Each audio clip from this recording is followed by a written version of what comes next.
Bonsoir le grand Médiane, comment allez-vous? Bonsoir, bonsoir mon grand oncle. Comment ça va? Oui, ça va très bien, grâce à Dieu. Chez toi-même?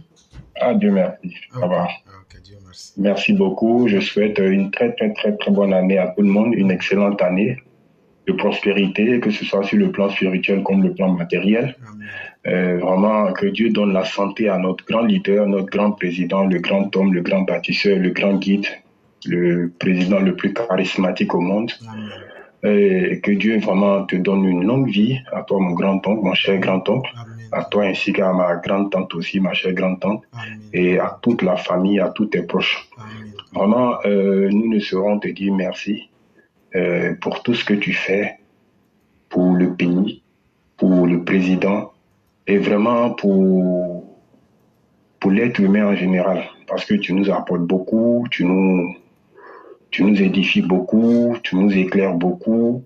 Et vraiment, et avec tout ce que tu as pu faire, ces grands esprits que tu as pu fédérer autour de toi, et vraiment, on ne sait même pas quoi te dire à part vraiment faire des bénédictions pour toi, pour que Dieu encore t'élève davantage et que vraiment ton énergie là que tu nous transmets, qu'on puisse nous aussi en témoigner un jour devant vraiment le maître suprême de l'univers. Parce que vraiment, je pense que tu as, tu as, tu as, tu as, tu as, tu as donné un impact positif à chacun de nous et que même parfois même, on est, je veux dire, on est tellement connecté par rapport à ça que quand on fait quelques jours comme ça sans pouvoir intervenir ou sans parfois pouvoir t'avoir et simplement entendre ta voix, on sent qu'il y a quelque chose au fond de nous qui nous manque. C'est quelque chose que moi je ressens comme ça. Et parfois, on est parfois même un peu mal à l'aise parce que bon, on n'a pas pu écouter qu'est-ce qui s'est passé, qu'est-ce que l'oreille a dit, tout et tout. Et ça, c'est vraiment quelque chose de très, très, très fondamental et de très, très, très positif. Ça veut dire que tu dégages une énergie positive qui nous transcende. Et vraiment, je te dis merci pour ça. De mémoire d'homme, il n'y a pas beaucoup de personnes comme ça, moi, dans mes connaissances, qui ont eu cette influence-là sur moi. Ils sont très, très peu. Et ça, vraiment, c'est quelque chose de très, très, très, très positif. Bon, Dieu ne donne pas ça aussi à tout le monde. Et si Dieu te donne, ça veut dire que quelque part, tu as un grand esprit, tu es quelqu'un de bien. Ne serait-ce que même soutenir le président Ouattara, c'est vraiment une œuvre grandiose. Merci beaucoup de me donner la parole. Je souhaite une très, très, très bonne année à tous les UPV, à nos maires, à nos chaos, vraiment à tout le monde, tout le monde, tout le monde, que l'année 2024 soit une année vraiment positive pour tout le monde, spirituellement comme matériellement. Mon grand-oncle, ceci étant dit, je vais vraiment, j'ai pris l'émission en marche un peu quand tu étais en train de parler de la magouille, de la corruption qui existe au SMIDAI. Je pense quand même que déjà, pour moi, c'est une grosse faute. C'est une grosse faute d'avoir confié et d'avoir donné la responsabilité de la fabrication de nos passeports, de nos identités à une entreprise privée. Pour moi, une entreprise privée, le but d'une entreprise privée, c'est de faire de l'argent. Donc, je ne peux pas comprendre que, en tout cas, moi, dans ma petite expérience, je n'ai jamais entendu que dans un pays qui se veut respecter, qui veut se faire respecter, on confie comme ça l'identité de ses concitoyens à une entreprise privée. Moi, c'est la première fois que j'entends et que je vois. Et je trouve ça vraiment, c'est vraiment douteux. Ça crée, ça crée déjà un gros doute. Parce que l'entreprise privée est là pour faire de l'argent. Parce qu'elle doit rendre compte à ses actionnaires, elle doit rendre compte à ses investisseurs. Et du coup, ça veut dire quelque part même que déjà, dès la base même, les deux sont pipés. Ça veut dire déjà, c'est quelque chose qui ne peut pas aller ensemble. Ça se confie à une administration publique sous la gouvernance, sous la surveillance d'un État qui se veut responsable. Mais lorsque tous les hommes politiques deviennent des affairistes, lorsque on fait le partenariat public-privé Et ça crée une grosse confusion des gens qui ne peut que donner ce qu'on voit. Moi, je me rappelle, je crois que c'était en 2020, je partais au pays et je m'étais pas rendu compte que mon passeport était terminé, donc je suis allé faire un laissez-passer à l'ambassade. Mais ils nous ont pris facilement une somme de pratiquement 70 € pour un reçu de carte consulaire que moi, jusqu'à aujourd'hui, j'ai jamais reçu. J'ai jamais reçu. Et même le reçu qu'on nous donnait, c'était le reçu qu'on donne facilement comme ça quand tu vas acheter peut-être un matériel dans un bazar, on te fait un truc vite fait comme ça. Jusqu'à aujourd'hui, ça fait 3 ans maintenant, j'ai jamais reçu de carte consulaire.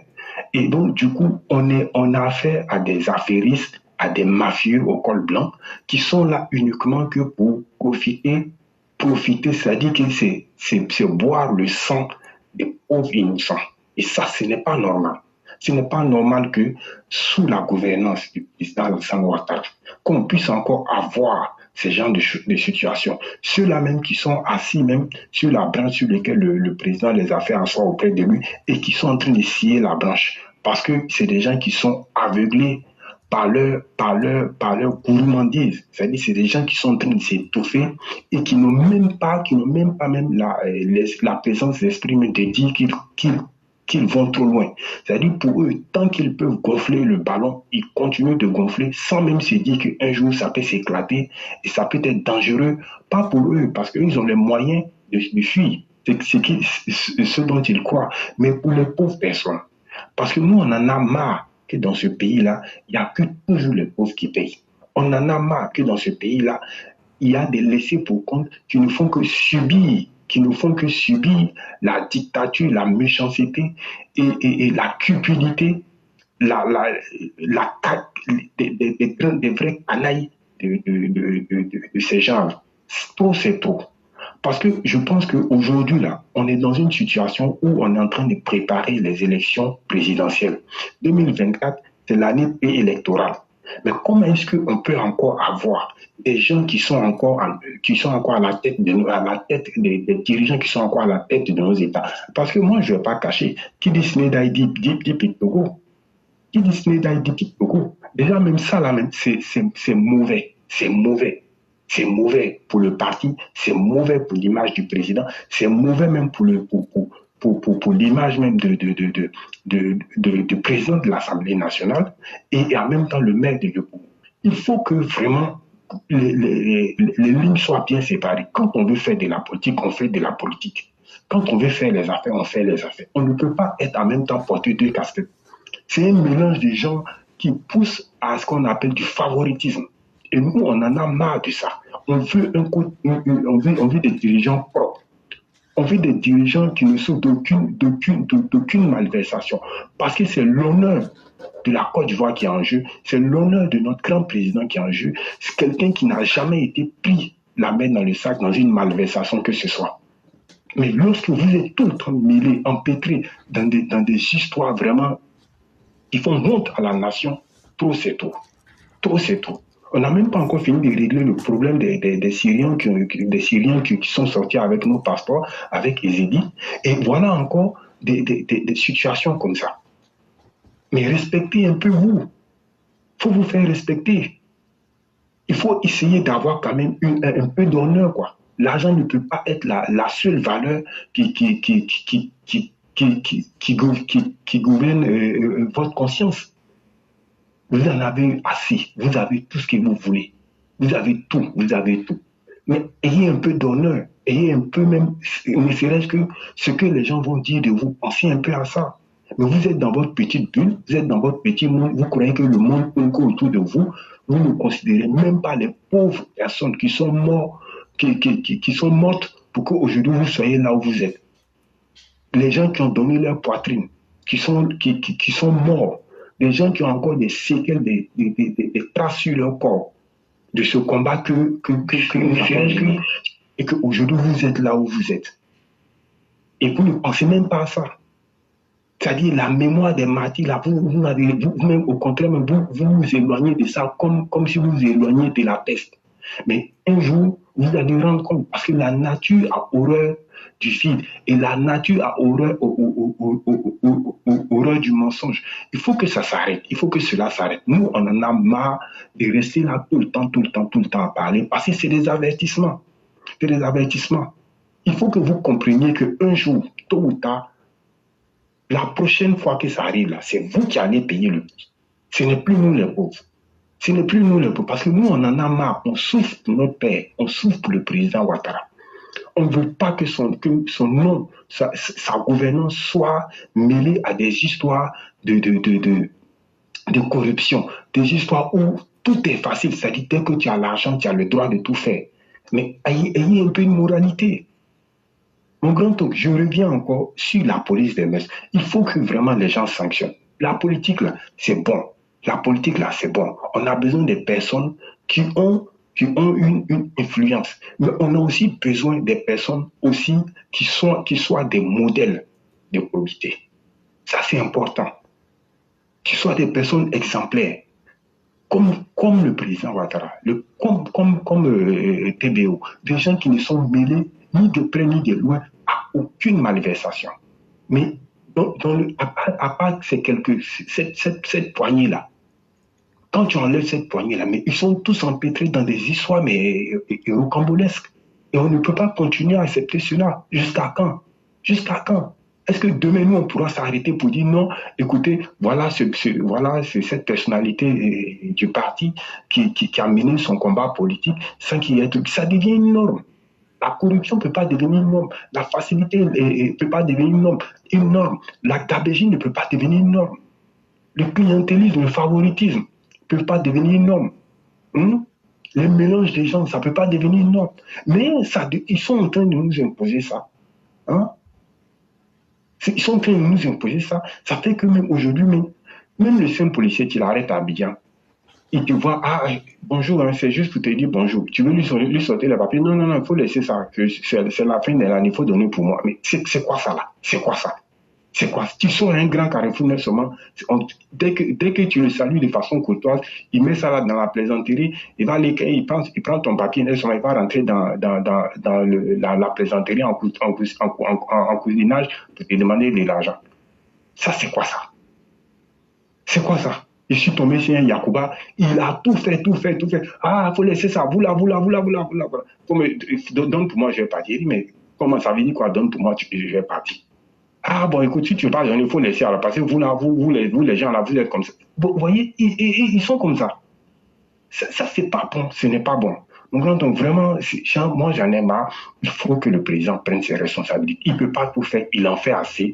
Mais il faut qu'il y ait une cellule vraiment qui est indépendante, qui frappe ce genre de situation, sans état d'âme. On a besoin de ça.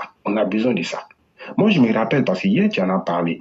Et en 90, quand le président Ouattara était Premier ministre, il y avait le général Palanfo, oui, c'est ça, qui était à la sécurité. Mais on voyait comment le nettoyage était fait. Mais regardez aujourd'hui, il faut de l'exemple, il faut une police de mœurs, il faut que on ne peut pas aujourd'hui, la Côte d'Ivoire ne peut pas être la poubelle de l'immoralité du monde. Et ça, ce n'est pas bon. Parce qu'on est ici, là, on est au niveau de la diaspora, là, on a beaucoup de frères de la sous-région, même des autres. C'est vrai, le pays va bien, ils lui disent, oui, le pays va bien, mais par contre, il y a trop de sorties de route, il y a trop de corruption, il y a trop de facilité. Dans tous les domaines, que ce soit le domaine des mœurs, il y en a trop. L'homosexualité, c'est vraiment trop. Il faut vraiment que le truc soit cadré. Sinon, vraiment, moi, je pense que malgré l'embellie économique, là, on risque d'aller tout droit dans le mur. Et ça, je trouve que pour l'honneur et la dignité du président, on ne peut pas accepter cela. Merci, mon grand-oncle. Voilà ce que j'aimerais dire pour ça. Vraiment, merci beaucoup, Yann. Merci pour ce que vous avez dit. Et vous savez, tout ce qui se passe, ça ne nous surprend pas. Et comme nous avons dit, nous cherchons seulement à éclairer la lanterne des gens. Mais quand on dit il y a le mal, là, ce sont les humains qui posent le mal. Ce ne sont pas des diables, mais des êtres imaginaires qui le font. Aujourd'hui, on est en train d'assister au moment où le président va être en train de lutter seul pour maintenir des bonnes valeurs. on est en train d'assister même au signe de la fin du monde que certains veulent nous imposer. Et tu l'as dit, hein, les hommes honnêtes aujourd'hui sont accusés de trahison et on nous force, on nous demande de faire confiance aux traîtres. Ce sont les mauvaises personnes qui sont honorées. On le voit, hein, et les bonnes personnes sont constamment rabaissées. Et trouver les personnes dignes, c'est devenu aujourd'hui. Il y a combien de personnes qui peuvent dire, nous ne recherchons que la dignité. C'est pas permis à tous. On les recherche au bout des doigts. Et tu l'as dit, l'homosexualité et bien d'autres. Et c'est triste. Et même en parler, on trouve que ceux qui en parlent sont des gens méchants, sont des gens pas bons. Mais si on renverse les valeurs morales pour rendre le bien en mal et pour transformer le mal en bien, finalement, c'est une société en décadence que nous sommes en train de mettre là pour nos enfants. Ce qui se passe là, tout le monde sait. Tout ce qu'on est en train de dire là, le nom de Big Togo ne peut pas sortir de cette affaire-là. Et donc, le Big Togo est l'artisan principal de toute cette histoire. Mais normalement, est-ce que Big Togo lui-même ne devrait pas démissionner pour faire un choix clair entre son rôle de businessman ou même d'homme politique? Mais en plus encore, pour ceux-mêmes qui savent bien observer la scène politique, entretenir les opposants, ce n'est pas une tâche facile. Hein? Entretenir des bouffons de la République, il te faut beaucoup d'argent. L'argent là quitte ouf. Donc voilà autant de questions. Personne n'est bête. Ce qu'on est en train de dire là, tout le monde sait où la vérité va. Et tout le monde sait ce qui se passe. Mais nous, on ne sera pas de ceux qui vont s'accommoder d'un régime pour dire non, comme c'est nous-mêmes là, ne critiquez pas. Sinon, nous, on s'en fout de ça. Eux, ils savent que c'est nous-mêmes, mais eux, là, leurs actes, là, ils n'ont pas honte de faire. Et c'est nous, les maudits, on doit avoir honte de dire. Non, non, non, nous ne serons pas ça. Et nous, là, ce qui nous arrange, là, nous, on n'est affectés nullement par tout ça. Mais c'est vous qui êtes au pays, là, c'est vos avenirs, c'est vos destins qui sont en train d'être détruits comme ça. Et on vous dit non, non, non, comme le président a travaillé, il faut laisser ça. Arrêtez de vous blaguer vous-même. Arrêtez. Pendant trop longtemps, vous avez été dans le grand mensonge. Réveillez-vous. Ce n'est pas une incitation à la révolte, mais c'est une incitation à se réveiller pour lutter pour votre propre destin. En disant au moins ne serait-ce que la vérité. C'est une situation qui n'est pas du tout acceptable. Et Yann, tu as beaucoup parlé en début d'émission, mais il faut savoir que c'est ce que j'ai toujours dit. Souvent, toi-même, un être, ce que Dieu veut que tu fasses souvent là, c'est aux antipodes de ce que toi-même tu imagines. Et un homme, quand tu te découvres en train de faire quelque chose à un certain moment, toi-même tu te dis, mais finalement, pourquoi je fais ça? Et à un certain moment, même quand tu n'as pas envie de faire, tu sens qu'il y a quelque chose en toi qui te dit, il faut que tu fasses ça là. Et là, toi-même, tu te dis, mais je fais comment? Je fais ce que je peux. Ça me rappelle un peu l'histoire d'Abraham. Paix et salut de Dieu soit sur lui, le prophète Abraham. Une fois, il était dans ses réflexions métaphysiques, supranaturelles. Et comme ça, il s'est dit, mais je vais découvrir comment Dieu fait. Quelqu'un qui est mauvais là, quelqu'un qui est irrécupérable là, comment Dieu fait pour que cette personne devienne une bonne personne. Et comme ça, dans ses réflexions, il dit comme ça, oh mon Dieu, est-ce que tu peux me montrer comment tu fais pour réveiller les morts? Et là, Dieu lui dit, bon, pour ceux qui ne connaissent pas, quand on dit, Dieu parle avec tout le monde tous les jours, hein, mais seulement il faut le savoir ou ne pas le savoir, c'est voilà. Dieu lui dit, mais toi, tu ne crois pas encore? Est-ce qu'on peut demander, on peut dire à un prophète de la trempe d'Abraham qu'il ne croit pas? Non. Et cette phrase est très importante pour vous qui êtes dans la foi. La foi, ce n'est pas la croyance aveugle et irréfléchie. La foi, c'est la croyance en quelque chose sur la base de ce qui m'a convaincu. Si moi j'ai la foi là et que c'est une foi de 10 francs là, je dois être capable de dire voilà ce qui m'a convaincu à ce que j'accepte ce résultat.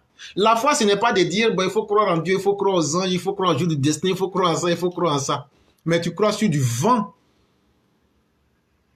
Et voilà donc la même chose qui arrive à Abraham ici, où Dieu lui dit, donc toi Abraham là, tu ne crois pas encore. Malgré que tu es dans un état de prophète, tu es parmi les grands prophètes, tu ne crois pas encore. Tu veux encore que je te montre quelque chose? Et dans cette même parole-là, ça nous prouve encore qu'il n'y a pas de limite à la recherche de la connaissance dans tous les domaines. Sinon, Abraham était un prophète. Abraham croit en Dieu, mais il veut augmenter. Il veut découvrir des choses cachées. L'homme n'a pas de limite. Et donc, souvent, on aborde des questions ici, ça étonne des gens. Ça étonne des gens parce que vous ne vous êtes jamais engagé dessus. Mais si vous vous engagez, que vous engagez la réflexion critique avec Dieu lui-même là, il va vous ouvrir des portes. Et Abraham répond à Dieu, toi aussi, tu sais que moi-même je crois. Il dit, mais je veux que mon cœur soit rassuré. Sinon, je crois, mais je veux que mon cœur soit rassuré. Et donc, c'est une invitation à la raison. Pour dire ce en quoi je crois là, quels sont les éléments de preuve tangibles qui peuvent appuyer cela avec ma raison. Dieu lui dit donc, prends 4 oiseaux, apprivoise-les, puis sur des monts séparés, mets en fragments ensuite et appelle-les. Je suis en train d'aller très rapidement. Ils viendront à toi en toute hâte, et sache que Dieu est le puissant et le sage. Mais en réalité, ces oiseaux-là ne sont rien d'autre que les oiseaux du prophète Jésus. Ces oiseaux ne sont rien d'autre que l'âme humaine ou l'esprit humain. Ici, Dieu est en train de dire à travers, l'être humain, c'est comme un oiseau. Un oiseau, pour qu'il se sente libre, il faut qu'il puisse être dans la position de s'envoler. Mais quand l'oiseau s'envole dans la mauvaise direction, c'est là qu'on dit dans le Coran que ceux qui ne croient pas sont des morts. Mais une fois que tu crois, tu vas quitter ton état d'oiseau et tu deviendras quelque chose comme Jésus l'a fait. Tu vas progresser. Et donc, prends des oiseaux qui en réalité ici sont des hommes, hein? Mais c'est l'esprit humain qu'on appelle ici oiseau, parce que l'esprit s'envole. Et apprivoise-les. Donne du temps au temps. Même le plus méchant des hommes, si tu vas vers lui avec une belle stratégie, ah Yann, on m'a dit que tu es méchant. Bon, c'est pas grave, il faut garder ta méchanceté. Mais moi, je veux m'asseoir avec toi, on va causer. En psychologie, on peut renverser l'état mental de quelqu'un. Une fois qu'on comprend quelqu'un, on peut s'adapter à la personne et on peut arriver à convaincre la personne pour la conduire vers où on veut aller. Ceux qui bégayent là, par exemple, c'est un exemple que je donne. Ceux qui bégayent, par exemple, pour beaucoup, dans un premier état basique, c'est un manque de confiance que ça ressort. La personne parle et veut en même temps réfléchir. Or, tu ne peux pas faire les deux à la fois. En train de réfléchir, en train de parler, forcément, les cordes vocales vont prendre un coup. Donc, pour soigner ces personnes-là, c'est facile. Il suffit dans un premier temps de leur dire que leur mal, on peut guérir. Deuxième temps, de leur faire comprendre que quand tu veux réfléchir, il faut réfléchir. Tu réfléchis carrément. Quand tu finis de réfléchir, tu te calmes. Ce que tu as envie de dire, tu dis. C'est un exercice. Et un autre moment, on va lui dire, comme tu sais réfléchir maintenant, là, il faut parler sans réfléchir. Les cordes vocales qui ont été, la distorsion des cordes vocales là, à cause du bégaiement, là, on doit les remettre à niveau. Donc, on va te dire, on va souvent les amener à chanter. La personne va chanter. La personne va chanter, chanter, chanter. Et après, on lui dit, bon, quand les cordes vocales sont revenues à niveau maintenant, il faut maintenant réfléchir tranquillement. Et puis, tu parles tranquillement. Tu vois, la maladie est guérie. C'est la même chose aussi pour l'esprit humain. Il faut toujours rapprocher les êtres humains. Comprendre la situation de chacun et essayer de s'élever avec eux. Et tu verras que même quand tu vas les disperser, chacun se sentira concerné. Et ce que tu disais, c'est la même chose. Hein? Moi-même, être dans l'état de ne pas pouvoir vraiment ouvrir la parole, même quand ce n'est pas pour parler, quand je me dis, mais il y a des milliers de personnes qui veulent parler. Et je sens ça comme une responsabilité sur moi, comme si j'ai empêché les gens de parler. Et donc, c'est pour te dire que c'est vice-versa. Et qu'on appelle les oiseaux ou qu'on parte vers les oiseaux, c'est la même chose. Les esprits sont déjà accouplés. Et donc, c'est à nous de faire ce travail. Ce n'est pas une personne. C'est un groupe. C'est un monde. Faisons ce travail-là et nous le réussirons. Et c'est ce que je pourrais dire. Et vraiment te dire merci infiniment. Merci beaucoup, mon grand peuple. Voilà, merci d'avoir aussi, si je peux me permettre, juste rapidement, de faire allusion en fait à l'histoire d'Abraham, qui me fait penser un peu au cogito ergo sum de Descartes. J'ai eu le doute. Là, tu as tout compris. Voilà, merci beaucoup, mon grand peuple. Toi aussi, tu comprends vite les choses, hein? Ah, c'est grâce à toi, mon grand temps. Merci beaucoup. Merci infiniment, le grand maître. Allez, bonne soirée. Je reste à l'écoute. Merci, Amine. Merci beaucoup.